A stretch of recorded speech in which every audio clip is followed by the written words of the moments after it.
cited in leading international law cases in the US and abroad, highly renowned, well-known. As head of the International Law Department at the Kohelet Policy Forum, a Jerusalem-based think tank, Kontorovitch is recognized as one of the world's preeminent experts on international law and the Israel-Arab conflict. He has been described as a one-man legal lawfare, which is so needed for the Jewish state. Professor Kontorovitch also plays a leading role in many of the Israel-related policy matters and is regarded as the intellectual architect of the US state laws regarding boycotts on Israel, and we'll probably ask you tonight about that. In his work at the Forum Kohelet, he regularly advises senior Israeli, US, European officials on a variety of diplomatic issues. So it's a huge, huge privilege to have you with us tonight. Additionally, and no less, we have one of the greatest friends that Israel has ever had, and certainly to the Zionist Federation. I think to the extent that a few years ago on the Balfour event that you joined many years ago, I bestowed upon you, Richard, an MBE, an Israeli MBE. If you remember, it's a mensch of the British Empire. That's what I bestowed upon you, if you remember correctly. I hope you still got that.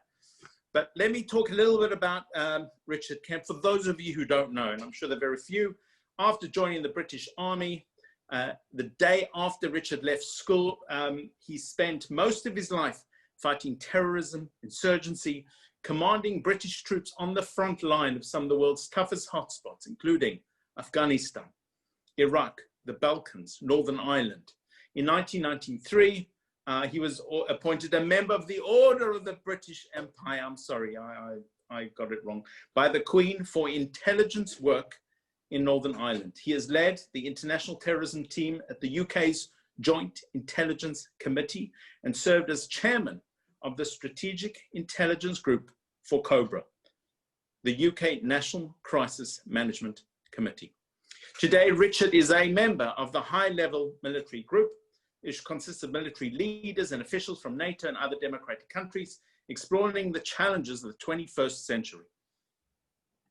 Colonel Kemp has a long and exemplary record for supporting and defending Israel and its IDF in international fora, such as the UN and other organizations and countries and politicians. He has stood up for Israel against false accusations, institutional bias. Richard is a senior associate fellow at the Royal United Services Institute, RUSI, the world's longest established military think tank, and a board member of Friends of Israel's initiative, Advancing Human Rights and NGO Monitor. I'm going to stop talking because nobody wants to hear about me anymore. I just want to welcome Richard Kemp, Professor Eugene Kontorovitch. Thank you for tonight. I'm going to pass you over. Thank you. Thank you very much. Thank you, Paul. I really appreciate it. And I certainly appreciate being invited by the Zionist Federation to take part in this excellent event tonight with Eugene. And I think I'd just like to pay a compliment to yourself and also to Steve and Mel for the part you've played in organizing this event and various events celebrating the Balfour Declaration. And of course to Dahlia, who basically is my boss wherever I go. She seems to be there telling me what to do. And her daughter, Karen, seems also to be running the IDF. But it is, as I say, it's a great pleasure to be taking part in this event. The Zionist Federation is an incredible organization with a great history. It's an umbrella organization of the Zionist movement in the UK, representing over 30 affiliates with over 50,000 members, which represent the full range of the political and Zionist spectrums. The first president of Israel also had the honor of being one of the past presidents of the Zionist Federation. And as Paul mentioned, the ZF has been central to the Balfour Declaration, formed in 1899 to help facilitate the re-establishment of a Jewish homeland following Herzl's first Zionist Congress in 1897. And as Paul said, the Zionist Federation was named in the closing paragraph of the Balfour Declaration when Lord Balfour said, "I should be grateful if you would bring this declaration to the knowledge of the Zionist Federation." It's a real pleasure to be taking part in this event with Professor Eugene Kontorovitch. I first met Eugene in Israel a number of years ago when we were both speaking at a law conference. As a soldier, I can't claim to have a great expertise on the law, but Eugene certainly did, and I learned a huge amount from him on that occasion and have continued to learn at his feet since then. So it's a great pleasure to be with him. We will cover tonight the spectrum of events associated with establishing peace between Israel and the Arab world, focusing to a large extent on some of the recent events, particularly and most notably, I think, the historic Abraham Accords between Israel and Arab states. Some of the viewers tonight may possibly be aware that there is an election taking place in the United States. We don't hear much about it, but I gather it's going on. Clearly, the outcome of those elections will impact on the Middle East, probably in a significant way, with perhaps a continuation of current policies under a renewed Trump presidency, and perhaps a reversion to some of Obama's policies under a Biden presidency, depending on who comes out on top. And in the case of the Biden presidency, I think it's especially likely that we will see some of Obama's policies coming back into play, because key players such as John Kerry and Susan Rice are looking like having important executive or advisory roles in a Biden administration. So in light of that, I suspect we might hear from Eugene tonight different scenarios of what's likely to happen in the Middle East, depending on who ends up as president after the elections today. First of all, I want to just take you back to the Balfour Declaration before we come up onto the modern developments, the Abraham Accords in particular, which in so many ways is where the story of the re-establishment of the Jewish state begins in modern times. It's perhaps not the focus of our discussion tonight, but I think it is also worth remembering on the anniversary of the Balfour Declaration that also at exactly this time in 1917, British Empire forces were fighting to rid the land of Palestine of the Ottoman Empire, a campaign that lasted until 1918 and cost tens of thousands of British, Australian, New Zealand, and other lives. My view, for what it's worth, is that without that titanic struggle, Balfour Declaration or no, there is no reason to believe the state of Israel would exist today. Because had British forces not removed the Ottomans from the land, it's unlikely Turkey would have relinquished that territory, and therefore it would still be in Turkey's possession today. And under the Turks, there could never have been a Jewish state, and there couldn't be today. And so from that to Balfour, and Eugene, perhaps I could ask you first of all to give us your views on the significance of the Balfour Declaration for modern day Israel, and how its spirit, the spirit of the Balfour Declaration, evolved from the San Remo Conference through the League of Nations mandate for Palestine, the Peel Commission, and eventually to the UN Partition Plan and the Declaration of the Jewish State in 1948. Okay, it's great to be here. Thank you so much for organizing this event. And it's a real honor to be speaking at this event. Richard, that was a great question. From Balfour to the partition plan, all in one breath. The anniversary of the partition plan is also coming up on November 28th. The importance of the Balfour Declaration is principally not legal, but principally moral, but it set the stage for what became the most significant international legal commitments to the creation of the State of Israel. The Balfour Declaration put the question of a sovereign Jewish state on the international agenda and recognized implicitly the Jewish people as the indigenous people of the area, as a people whose home this is. and they should be made available for their return home.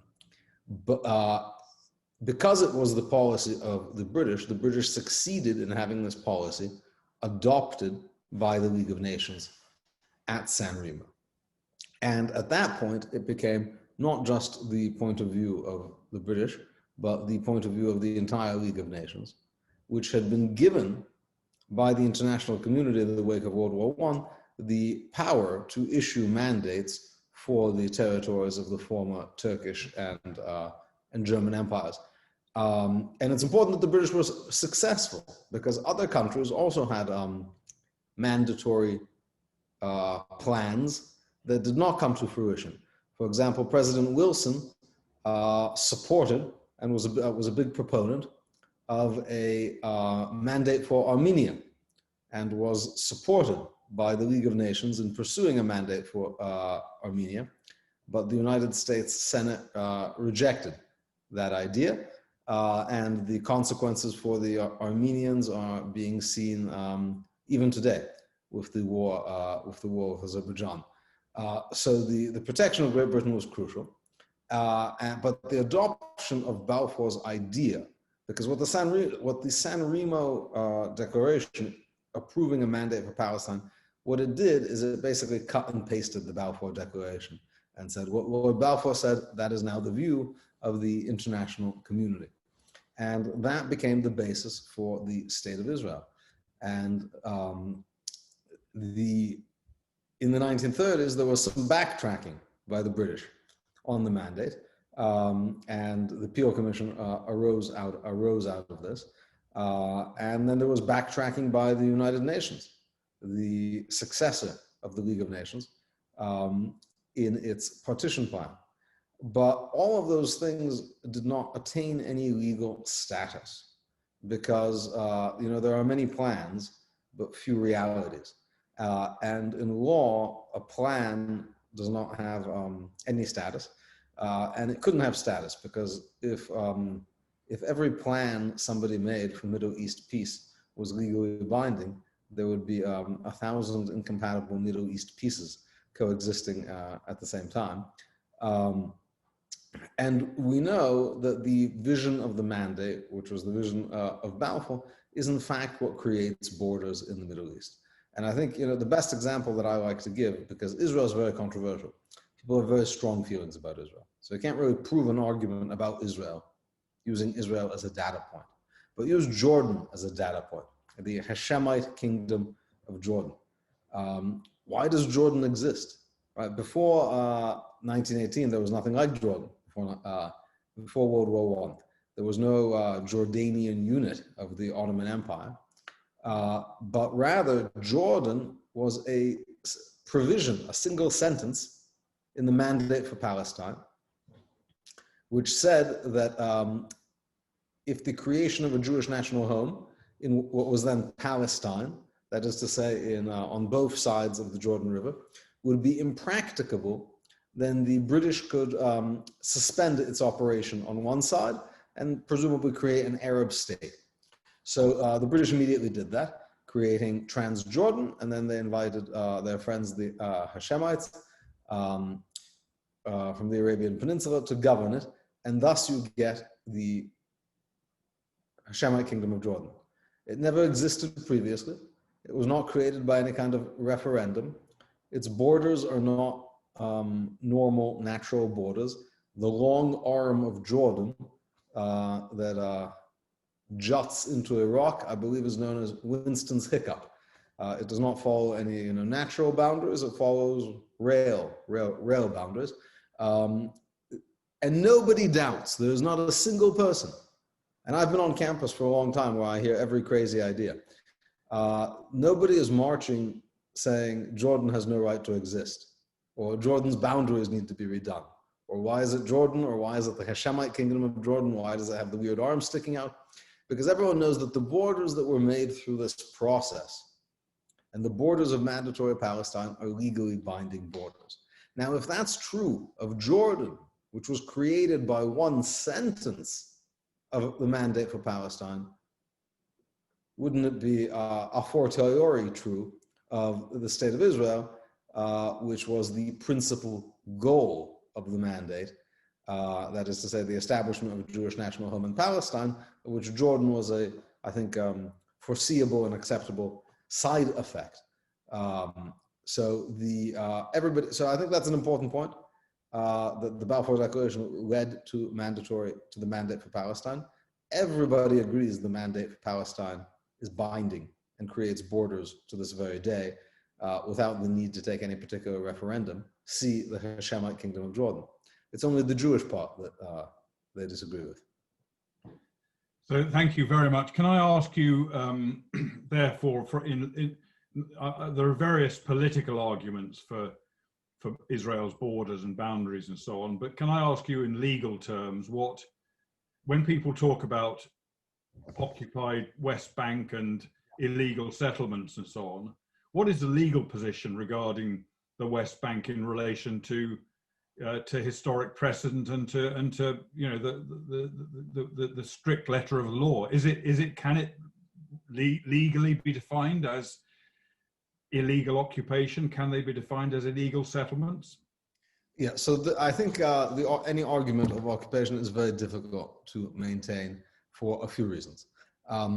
Occupation, and I'm sure this is an area of law Richard is familiar with, occupation is when in the course of a war between two countries, the army of one comes and takes control of the territory of the other country and administers it. Like actually runs the show. But what are the ingredients here? A war. Okay, so we had that in 1967. And you have to take territory of another country. So nobody believes that when Britain retook the Falkland Islands in 1982, it was occupying them. But why? There was a war, they took it, it was under the control of a foreign army, because you can't occupy your own territory. And even you can't occupy territory to which you have a, let's say, colorable claim. That is to say, even the countries that subscribe to Argentina's view of Falkland sovereignty didn't say, oh, well, Britain's occupying power now. So the question is, who? You can't occupy your territory. Now, why did Israel have a claim to this territory? Because in international law, there's a very simple rule. When a new country is created, it inherits the borders of the last top-level administrative unit in the territory. This has a fancy name in international law, but the rule is very simple and it's applied everywhere. And in particular, take the Middle East and all of the modern countries of the Middle East. They arose from mandates. So there was not just one British mandate. Mesopotamia was also a British mandate, which became Iraq. And why is Iraq the country that it is? Why is there not a Kurdish state? Why are the Sunnis and the Shias lumped in together? Those were the borders of Mesopotamia. And even though there were many arguments from equity and fairness for perhaps creating a Kurdish state or redrawing the borders otherwise, those are in fact the borders. And to take another example of interest, perhaps to a British audience, we know that Saddam Hussein invaded Kuwait, but he was not the first Iraqi leader to have pretensions on Kuwait. Iraq had claimed parts of Kuwait since Kuwaiti independence in the early 1960s. And their arguments were not really terrible as a matter of fairness. The argument basically went, Kuwait has like 5 people in it, and they have 300 miles of Persian Gulf coastline, and Iraq has a ton of people in it, and they have just a tiny little sliver by Basra. It's not fair. And this, the international community always opposed this argument because it doesn't matter what's fair. Iraq is the country that was created in the mandate for Mesopotamia. Its borders are the borders of the mandate for Mesopotamia.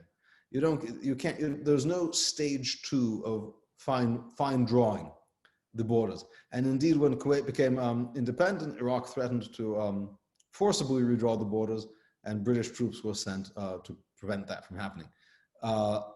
Because nobody accepted this argument that if you have a mandatory state that becomes a country, that the mandatory borders are not 100% decisive.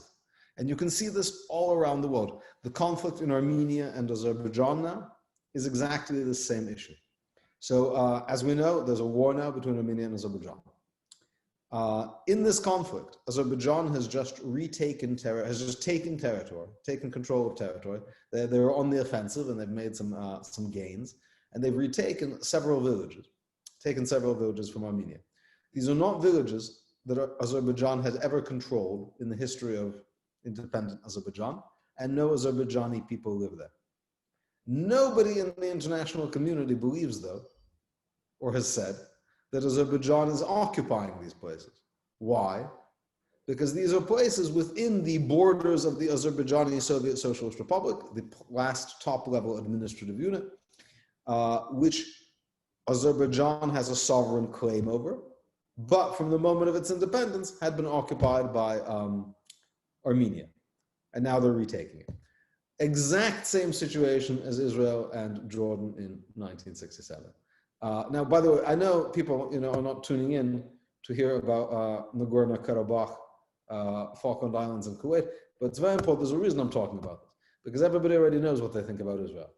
But you can only discern the law by looking at other examples. You can draw an infinite number of lines through a point. Right? So if Israel is your one point, you can fit any theory you want to it. But then when so you need facts about the rest of the world. I'll take wagers that the United Nations is not going to declare that Azerbaijan is an occupying power in these areas that they have taken from Armenia, where no Azerbaijanis live and which have never previously been under the control of the Azerbaijan Republic.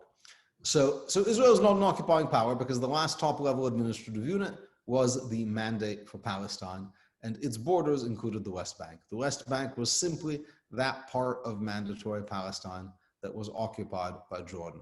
Since we don't believe that force can permanently change borders, that aggression can permanently change borders, Israel was simply taking its own territory back. You cannot take, there's no occupation of friendly territory. So that's one point. And even if that was wrong, even if for some reason everything I said was wrong, as we also know, an occupation ends when there's peace.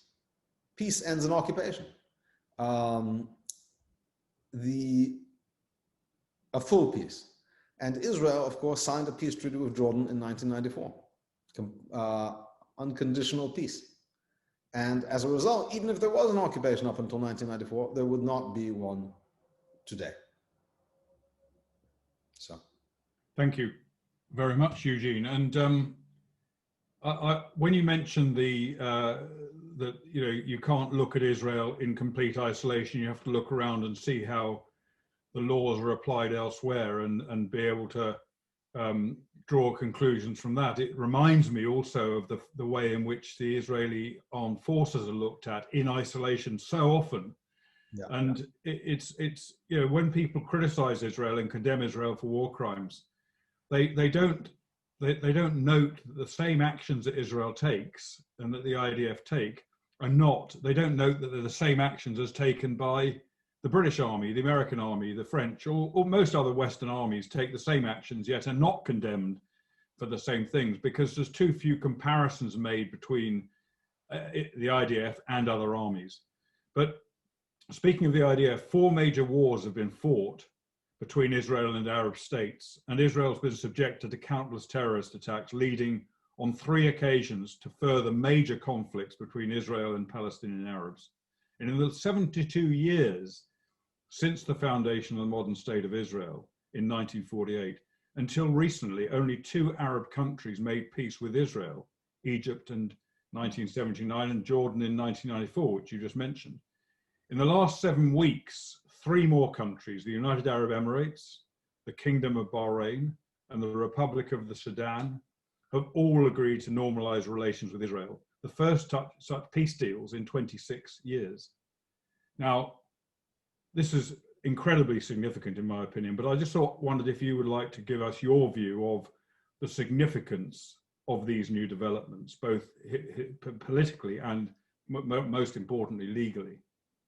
Yeah, it's extremely significant. I'll tell you the significance academically. One of the most interesting things about the significance of this.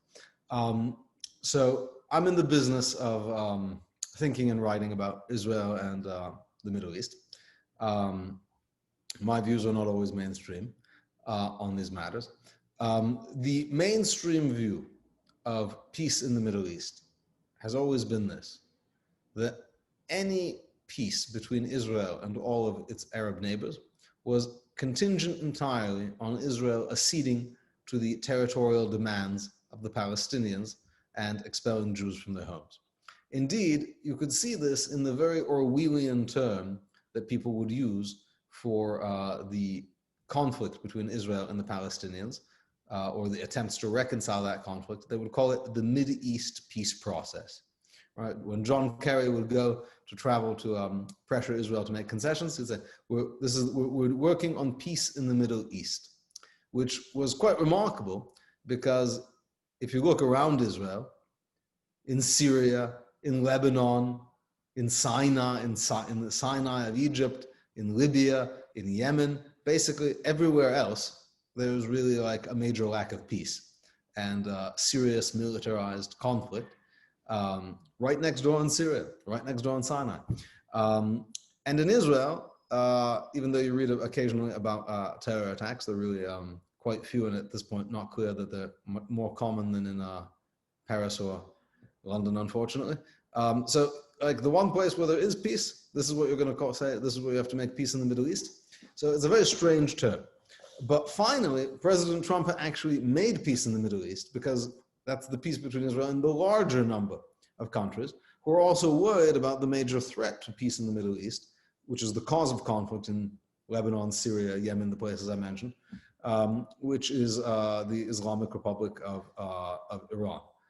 And these are countries who have common cause against that. So, but if I did a survey, I collected like a bunch of articles that people with PhDs in Middle East policy in Washington and Europe had written over the past 20 years.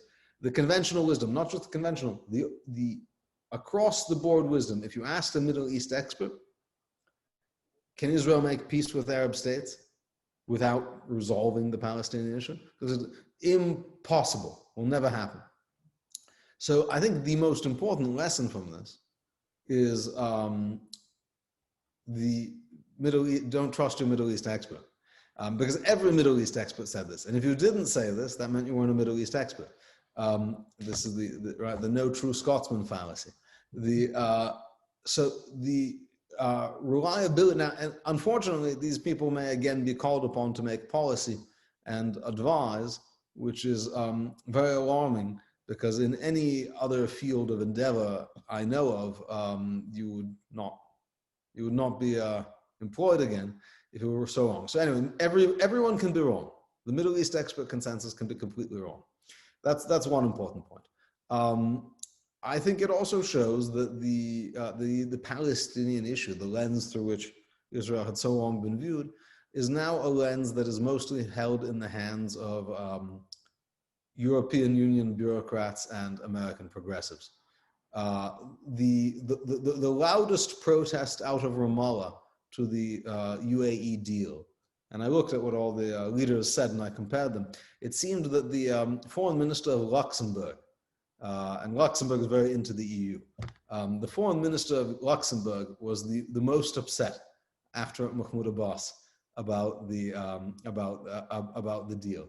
So and recently we saw that Israel issued permits for some building in Judea and Samaria, not much really, 4 European countries, 4 European member states, which is not many, by the way, issued criticisms. So first of all, that's actually not bad. It's not so many European member states. But how many Arab League states issued a criticism? In this case, not one. So the notion that there's some inevitability to the essentialism of the Palestinian issue is, I think, completely exploded. Now, again, it really helped that that President Trump was creating a supportive environment for this. you know, the Arab countries have to be responsive to the atmosphere from Washington. You know, much as they may like Israel, they need good relations with the President of the United States. And if there is not a fair wind blowing from America, they are unlikely to be this openly supported. But it's quite clear that privately, they believe that the Palestinians have blown too many chances and do not truly want a state, and that they have blown through their opportunities to have it. Finally, one final thing I'll say about this. I think, there's the question, which I guess it's going to be maybe a separate question, but of what a Biden administration might mean for this. But one thing I'll say is, I think President Trump deserves a Nobel Prize for this, because I think he has made more peace this year than anyone else has made peace this year. But if he were to have to share it with someone, because sometimes they try to like make it fair, like people from both sides or something, I think it would be proper for him to share it with President Obama, who contributed extraordinarily, if inadvertently, to these developments, because the UAE and Bahrain, for example, Sudan is amazing. That's a stretch. But the UAE, that took work. But the UAE and Bahrain had good relations with Israel going back a while. That is, they never fought a war between them. There was no bloodshed, unlike with Sudan. And they had good relations going back a while. But what led them to be open about it is the Iran deal, really, which enabled vast amounts of money to flow to Iran. And for these countries, just look at a map where they're located. This is not like some kind of theoretical issue. They're looking like across a very small amount of water at a rapidly rearming Shia Persian empire. And it's very scary for them. That's an existential issue. Everything else is a matter of taste, right? West Bank, not West Bank. That's like a third order preference. They have seen what Iran does. Iran, you know, the way they say, it's worse than an empire. An empire takes you over and runs you. What Iran does is they like to blow up Arab countries from inside, right? They like to take over Arab countries, support the Shias, but in a way that's not going to lead to a strong country or a strong Shia-controlled country, but is going to lead just to a mess. And there you get Yemen and Iraq and Lebanon. The dysfunction is part of the formula. So they don't want that. And they look around, who else is on our side? And, you know, ideally, I would have wished that, you know, you would say the United States and Britain are very strongly on your side and willing to take kinetic action against Iran.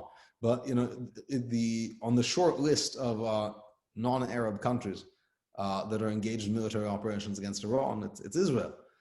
So by making that threat real, I think President Obama created the necessary, if not sufficient, conditions for this. So we'll be putting President Obama forward for a second Nobel Peace Prize then, perhaps. You'll have to share this one.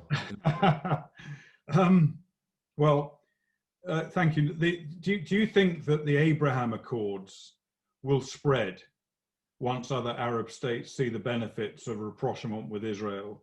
And of course, as you mentioned, the benefits for those Arab states of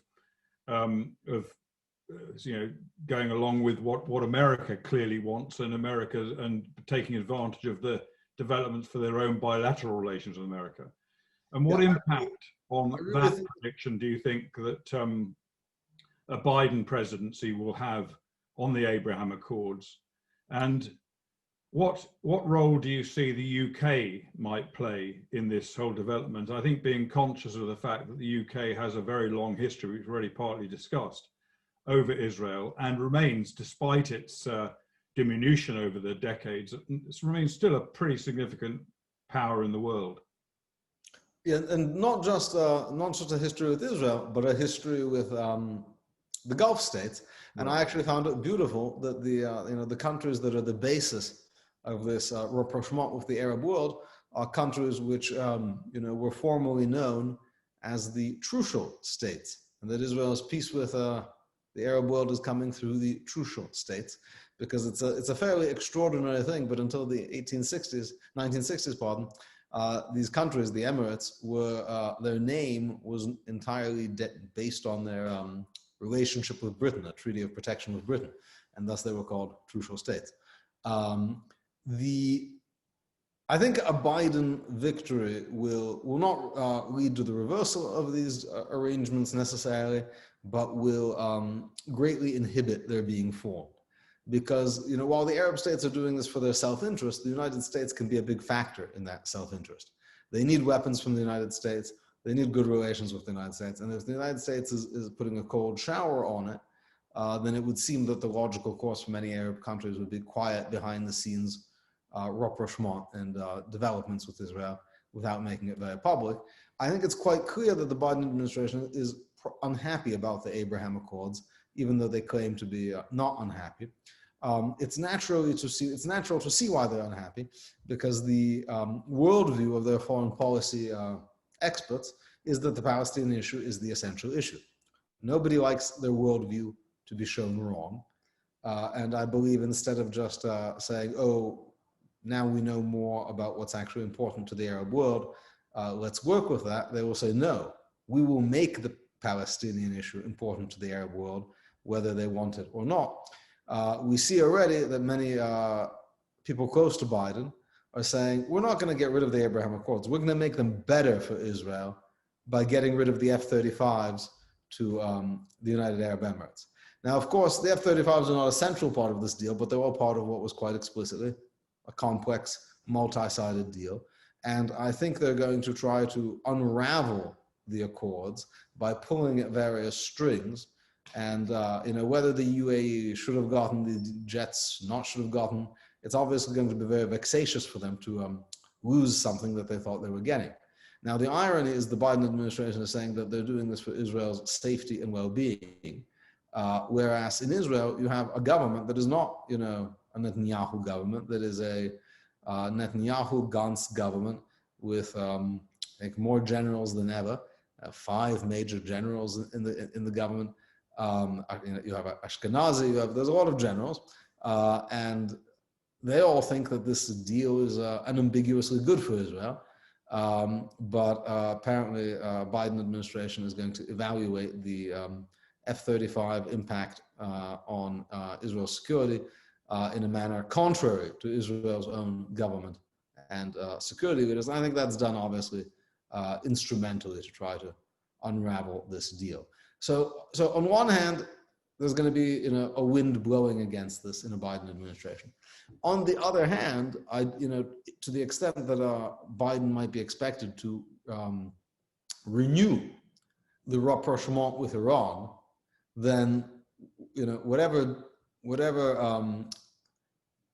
discouragement he provides the Arab states in terms of we're not going to give you stuff, may be more than offset by the by strengthening Iran, which is again the prime motivator for the Arab states' realignment. So he may, in this sense, be repeating the sort of pattern of Obama, where, you know, strengthening Iran may not be intended to bring Israel and the Arab states together, but that may indeed be the effect. So perhaps we also need to get a citation ready for President Biden's peace deal, peace prize. One other thing on this, I'm sure there's going to be lots of questions on the Abraham Accords in the Q&A session that follows, but one question I'd like to ask you as well is that Palestinian rejection. I mean, you mentioned that the Prime Minister of Luxembourg has been the most vocal objecting voice apart from Mr. Abbas. But Palestinian rejection has been very strong and fierce over this, although I do notice it's toned down slightly in recent days, perhaps, after there appears to be little rejection of these accords among the Arab world. But how do you think the Palestinian Authority will retaliate against the Abraham Accords and retaliate against the UAE, Bahrain and Sudan? And how could the Palestinians scupper further normalization with other Arab states, if indeed that's the path they choose to take? Or do you think it's possible that they might, this might actually provide the impetus and maybe the catalyst for a rather more realistic Palestinian Arab approach to the problem? Yeah, they can't retaliate, and I think that's what's so frustrating for them. All they can do is engage in, petty actions of spite, like not taking UAE medical supplies for the coronavirus epidemic, which does not help them. And based on the culture of hospitality and generosity in the UAE, it really annoys the Emiratis. So I think they've seen that there's not much they can do about it directly. I think that's part of the reason they're so angry. They can't blow it up, and it really because it's not about them. I mean, that's what they're angry about, the fact that it's not about them, but they can't make it about them because in fact it's not about them. Nothing bad is being done to them. This is also why the Emiratis are surprised that we're not doing anything to you. We're making peace with Israel, and together we want to grow the economy, which is good for you, and fight Iran, which has not much to do with you. The central villain here is Iran, and Palestinians is just not part of the story. So they're not used to not being part of the story, and that they find that frustrating. But I think there's nothing directly they can do. I believe the newspaper stories that say that they're very hopefully praying for a Biden victory, which they will see as giving them a reprieve. So that's the strategy, I think. But there's nothing they can directly do. Sorry? There's nothing they can directly do. Right. And if there is another Gaza conflict, let's say, which I think some people think is just a matter of time, and indeed we've seen, we still see sporadically rockets fired out of Gaza into Israel, and we saw a couple only a few nights ago. What would you anticipate the expectations of Israel's new friends in the Middle East, or maybe not new friends, but reaffirmed friends in the Middle East might be? Will they try? Do you think they will try and hold Israel back from retaliation? Especially in Gaza, they will be, I think they will be quiet about whatever happens. I don't think they're going to make an issue out of it for a few reasons. First of all, the Palestinian issue is not central to them. That's the bottom line. It's just not central to them. Secondly, they think that the Abbas government is ungrateful, incompetent, spoiled because they've gotten a country offered to them so many times, which is unusual, and they've said no. But they take an even dimmer view of Hamas because Hamas is allied with Turkey, Hamas is allied with the Muslim Brotherhood, and these countries are worrying now just as much about growing neo-Ottomanism on the part of Turkey as they are about Iran, right? And these are all, again, former Turkish vassal states. They're very concerned about growing Turkish influence. They see nothing good in the Muslim Brotherhood. And I would think they would want to see Hamas get what they deserve. And these are once they drop the lens of the sort of particular magic essentialism of this Palestinian issue, and they see it as any other Middle East conflict, which I assume now they do, I think they will simply marvel at Israeli restraint compared to the air operations they're carrying on in Yemen. I think I just don't think they'll want to make an issue of it. And again, to the extent that Turkey is clearly on the side of Hamas, which I think is more and more, it will be very hard for them to align themselves with Turkey. So that won't be. I mean, again, I think the settlement issue is much more sensitive to them. And if they didn't protest the settlement building, fighting Turkish proxies, Muslim Brotherhood folks, I think they will really be unsympathetic to. Okay, well, in the last couple of minutes before we take questions and answers from the audience, can I just turn briefly to the International Criminal Court? It's a separate issue, but connected, of course, to all of that we've been discussing. And we know that the PA and their supporters have managed to create a situation where charges against Israel have been filed, or against Israeli politicians and senior officers have been filed at the International Criminal Court. And I think one of the things we're waiting for at the moment is for the ICC to decide whether or not they believe they has jurisdiction over Israel in this case. Can I just ask you if you could explain briefly to us where are things legally at the moment with the International Criminal Court, and what effects is it going to have, whether they decide they've got jurisdiction or not? So unlike the UK, which did make the mistake of joining the ICC, Israel is a non-member state, like the United States. So the ICC is not a world court. It only has jurisdiction over countries that agree to join. Israel did not agree to join. The theory for why the ICC would have jurisdiction is because Palestine joined. Now, Palestine is not a state, so as a result, Israel is the only non-member state being investigated on behest of a non-state member. Right? That is to say, Palestine is the only member of the ICC that's not a state, leading to the only investigation of a non-member state at its behest. There's no basis for jurisdiction because Israel is not a member and Palestine is not a state. At the same time, the ICC is likely to see it differently. It has become very clearly a political body. It was supposed to be unrelated to the United Nations. It's not formally related to the United Nations. But we see now that their pattern of decision-making is to adopt United Nations resolutions, which are political instruments, as basically legal texts, which they're not. So they are basically they echo United Nations resolutions and call them law. Now we know about the bias in the United Nations with their resolutions. This is likely, though, to be the legal output from the ICC. So I think they will quite clearly find that there is jurisdiction. I think it would be very embarrassing for them amongst their international justice friends to come to any conclusions, and they wouldn't be invited to so many conferences. So I think that's what they will do.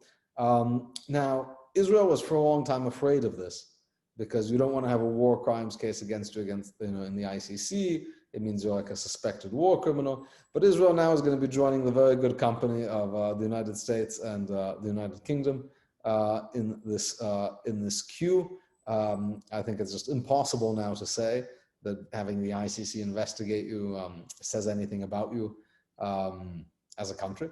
The wide range of countries are being investigated. And so then this would be the beginning of another long process.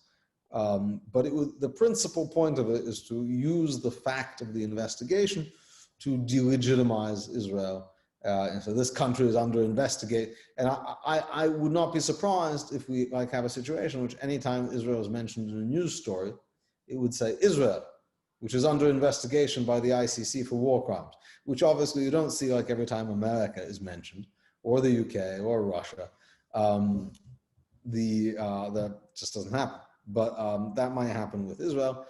So it would be like a PR issue.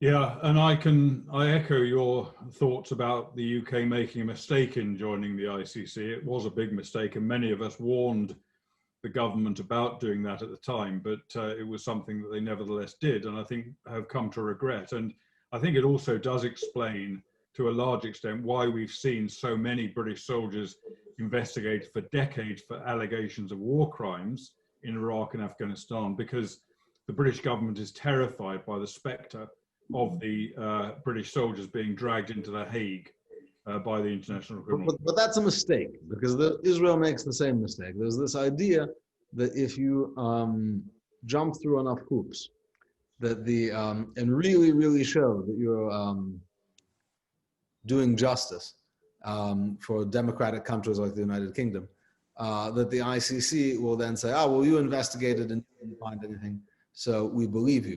But their view is that they know better than the domestic procedures of ancient democracies.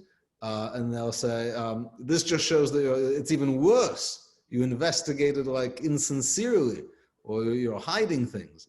And I don't think they can be put off by a robust legal process. As a matter of fact, and I worry about this in the case of Israel, because Israel also shows concern about the ICC.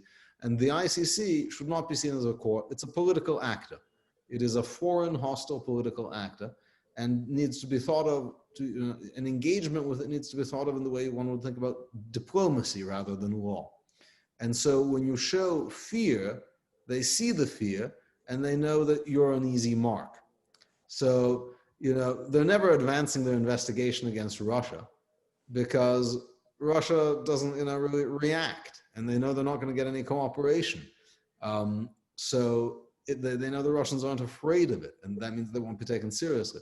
So I think this is a lesson for Israel also, that I think making manifest your fear of the ICC feeds back into their own beliefs about their legitimacy. It's like if you're dealing with a voodoo practitioner, you don't want to say, no, no, no, please don't stick the needle in, right? Because then they think they have power over it. That's an important point.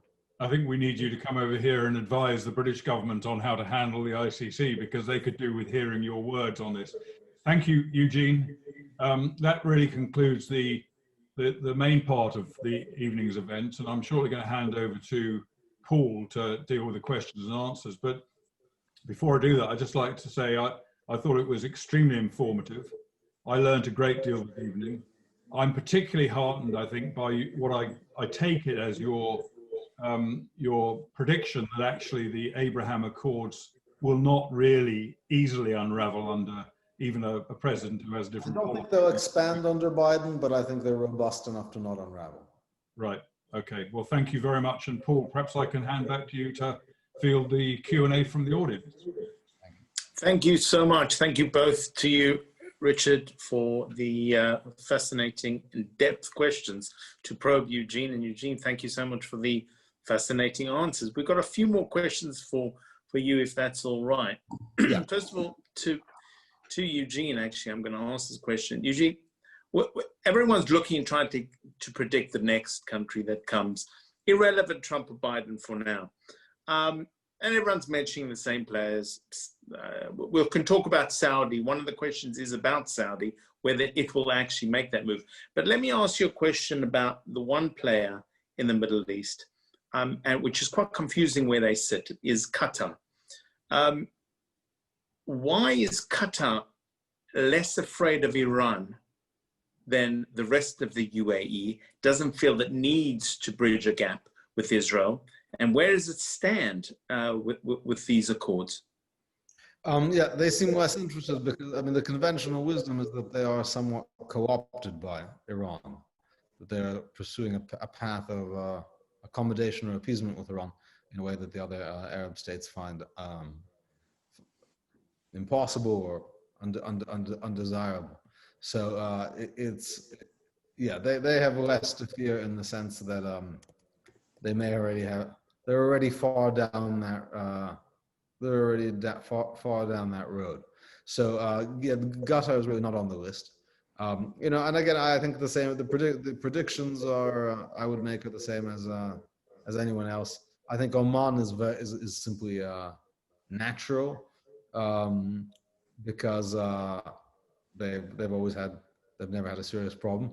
And then I think we might expect also further developments amongst maybe non-Arab but like Islamic or Islamic mixed Arab countries, maybe Comoros or other East African Horn of Africa countries with significant Muslim populations. Because if it can be done in Sudan, it can easily be done in other countries with mixed Muslim Christian populations in Africa.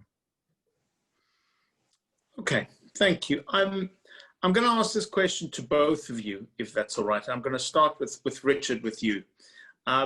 Very simple question, and try to be as objective as you can, but why is Israel always singled out? Richard. It's the eternal question, and I think there's a range of complicated reasons for it, but I think ultimately there's a couple of pretty fundamental ones. One is that over many decades, Israel has been subjected to a very carefully planned and developed and refined propaganda campaign, effectively the greatest slur campaign in the history of the world. And that has influenced many people around the world in different countries to think ill of Israel in a way that most of them don't understand the reality of Israel, don't understand the accusations, but they hear them and they take root. So I think that plays a major role in it. I think there's another reason why, particularly in the West, Israel is singled out is because countries like Britain, countries like France, we suffer effectively from colonial guilt. And Israel is portrayed quite often as a kind of colonial outpost of the United States or of Europe in the Middle East. And so we seem desperate to want to turn on our own history and to not to deny our history so much, but to make up for our terrible imperial history by taking the side of those people who are portrayed as the oppressed against the so-called oppressors. And then the final thing I would say is that there is, of course, the age-old anti-Semitism. Anti-Semitism, it would be nice to say it's a thing of the past, but it isn't. And we've just seen recently the Labour Party in Britain roundly condemned by an independent tribunal for its almost, I would say, systemic anti-Semitism. And that isn't just in the Labour Party, it's in many different places among universities, media, international organizations, and so on. So I mean, there are other reasons. I suspect Eugene might touch on some of them, but I think those are three of the most significant reasons. Thank you, Eugene. Yeah, I could just list reasons all day. It's almost overdetermined. I think all the reasons Colonel Kemp mentioned are spot on, but you could just go on forever. You know, there's colonial guilt, but then there's also an anti-Semitism, but then there's also Holocaust guilt. A historian once said that Europe will never forgive the Jews for the Holocaust, and I think that's an important point. You know, that is, there's a sense maybe not enough was done, or by the countries directly involved, too much was done. And if it turns out that Israel, there's a reason. Why do you see that the rhetoric against Israel is the IDF are Nazis? They're carrying out Nazi crimes against. I was being interviewed by Al Jazeera once, and they said, "But what do you say about the Israeli soldiers harvesting the organs of Palestinian babies?" So I don't know, what can I say? But why have such a crazy accusation that's so obviously false? Because if the Jews were really Nazis, then maybe, like, you know, what we let happen or what we did with the Nazis was not so bad. That's one point. But I think perhaps the most important point today is Israel represents, Israel is a particular kind of country. It is a country that is what I would call it is a liberal democratic country that is at the same, and a Western advanced country that is at the same time a particularistic country based on the traditional worldview and way of life of a particular people. It is an ethnic nation state. It has a minority. The minority has full civil rights. That's fine. But the point of it is to be a state for the Jewish people. It is a country that is quite religious. Many of the people are at a high level of religiosity. And even those who are not religious, like the prime minister, show extraordinary respect for religious traditions. That is to say, like I understand, like maybe it was once the case with the Anglican Church, but, like, you know, the prime minister, you know, is not religious, but makes is expected to make a big show of observing the Sabbath and you know, keeping kosher in official functions. The reigning philosophy of the West now is a borderless, John Lennon imagined cosmopolitanism. And when European countries give up the sovereignty that they fought so many hundreds of years to maintain, you know, that's an ideological commitment, and it's offensive. It is a rebuke to them to see these people who have not had a country for so long, you know, cling so dearly to this kind of nation state. And so the conflict, and this is the deepest kind of conflict. Like Athens and Sparta, why did they fight? Right? They were actually, like, you know, not really next door, and they didn't, like, have any border disputes. Well, what did they fight? They had two different visions of the good. And it is very difficult to see people doing something different. Like, Israel doesn't go around to Europe saying you shouldn't be cosmopolitan. They don't really care. But but to see that example there is a rebuke because they look and they said that maybe what we're doing is wrong, or it's a different model, because there's really fundamentally different ideologies. Even though Western Europe is democratic and liberal, and Israel is Western democratic and liberal, there is at the bottom, I think, a great discomfort. Now, Israel is not the only country like this. I think the government of Prime Minister Modi in India is similar in its worldview, but he's also not so popular. The difference is Modi has like a billion people and a massive economy, and Israel is like very, very small. So you can only, it's important to point out, Modi had been banned from the White House under the Obama administration when he was just merely the governor of Gujarat, state of 300 million some people. But then he became Prime Minister of India. In the end, they had to let him in eventually. But with Israel, you can like act out all of these feelings in a way that you can't necessarily with India or Japan. Okay, thank you. As you said, there are many, many reasons as society changes. So the reasons advance, exactly. And it's always Israel on the back of it. It's the convenient whipping boy. It's the Jew amongst nations. Let me ask you a couple of questions that the audience have asked. First of all, the legal status of the League of Nations mandate for Palestine. What happened to them after the League of Nations ceased to exist? And on whose behalf did Britain have the mandate to govern Palestine? Oh yeah, Britain had the mandate on behalf of the League of Nations, like all the mandates. It's very important to know the League of Nations mandate for Palestine was not unique. There were like about 20-some mandates issued around the world, including Lebanon and Syria and Iraq, and then places in Africa and Asia.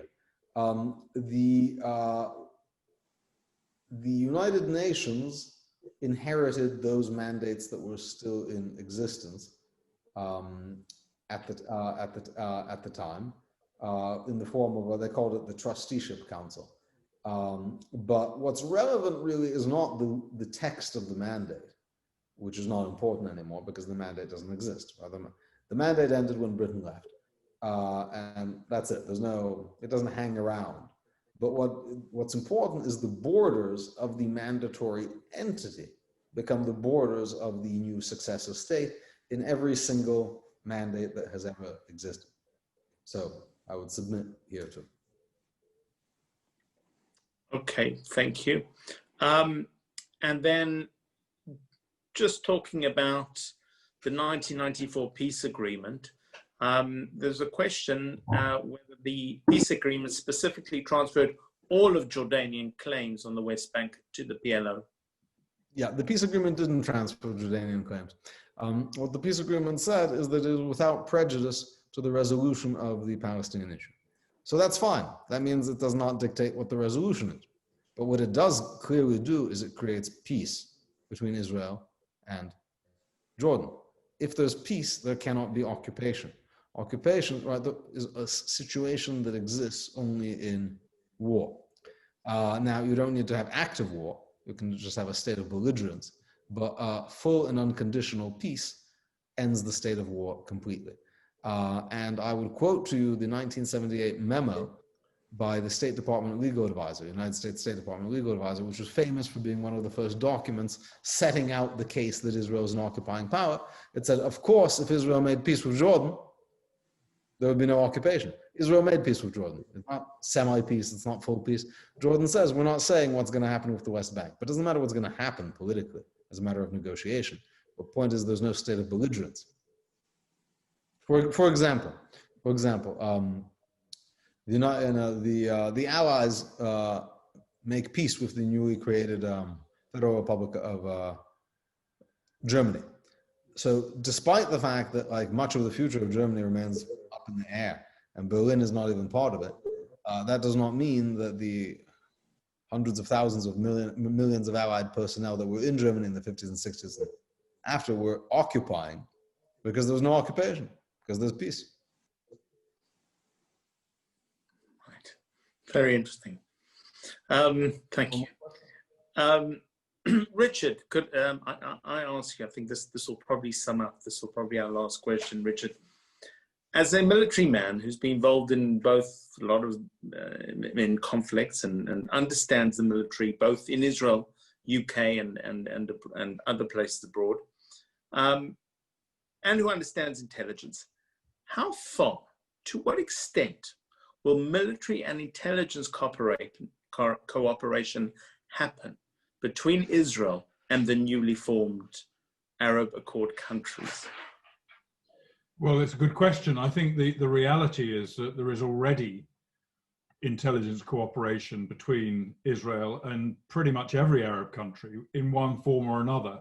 And obviously it varies according to the, the government of that country and the relations between the intelligence services. But I think it's probably true to say that the head of Mossad, Yossi Cohen, was pretty actively involved for some time in negotiation between the UAE and Israel for the Abraham Accords, and the same probably goes for the other countries as well involved. So I think there are those links, there is that connection, as there is between Israel and the Western countries. Britain, for example, the US have very, very strong relations, and other European countries do. And I think that the intelligence cooperation that existed already between Israel and Arab countries will continue. And sometimes it's done through the US, for example, or in some cases through Britain. This cooperation is negotiated with other countries if it's deemed to be more, an easier way of doing it. But I think we can be pretty confident that one way or the other, if, for example, Israel has intelligence that will prevent a terrorist attack in, let's say, the UAE, then Abraham Accords or not, that intelligence would be shared by Israel somehow to the UAE. And I think that will likely continue and strengthen. Whether it works in the case of every Arab country in reverse is, I think, another question. I'm sure it does to an extent, but I think certainly Israel to the Arab countries a good and strengthening intelligence relationship. And then just to push that a little bit further, military cooperation, can you see that happening? I remember there was a point in the Syrian conflict where the Jordanians were worried that ISIS would cross over the border to Jordan. And I think, if I'm correct, Jordan looked to Israel to potentially defend it. Would we see any military cooperation between the countries? Well, I think for example, I think daily, not necessarily daily, but frequently we now see already military cooperation between Israel and Jordan, not necessarily on the surface, not necessarily overt, but I think it happens. And there are direct lines between Jordanian military headquarters and Israeli military headquarters, which are frequently implemented. I would be cautious about saying there's likely to be any particularly overt military cooperation between Israel and Arab countries, certainly in the foreseeable future. But undoubtedly, I think there will be beneath the radar horizon, I think there will be continued military cooperation, possibly increasing. And it depends perhaps, over Iran. If, for example, Israel makes a decision to carry out a military operation against Iran, then I would expect there'd be some form of cooperation with some of the Arab countries, whether that was overflight or some other form of cooperation, I don't know, and we may never know. But I think, I think it's likely to be continued covert, but not necessarily open. I couldn't see the Israeli and the, let's say the UAE armed forces fighting shoulder to shoulder in some military coalition. You certainly wouldn't see a couple of F-35s, Dubai and Israeli flying alongside each other under a Biden government. But not immediately. No. Really fascinating and a wonderful talk. I can only thank you both for sharing your experiences, your time, and the energy to be with us tonight. It's a special night for us. I know that you appreciate that, and we appreciate, the ZF really appreciates all of you that have joined us tonight.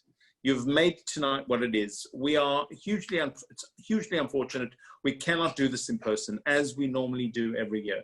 And hopefully, please God, next year, You'll all come. We'll do this again.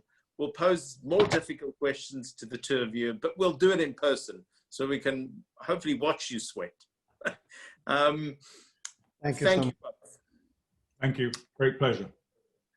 Evening, everybody. Have a wonderful evening, and please tune in to the next ZF event. Thank you, and bye-bye.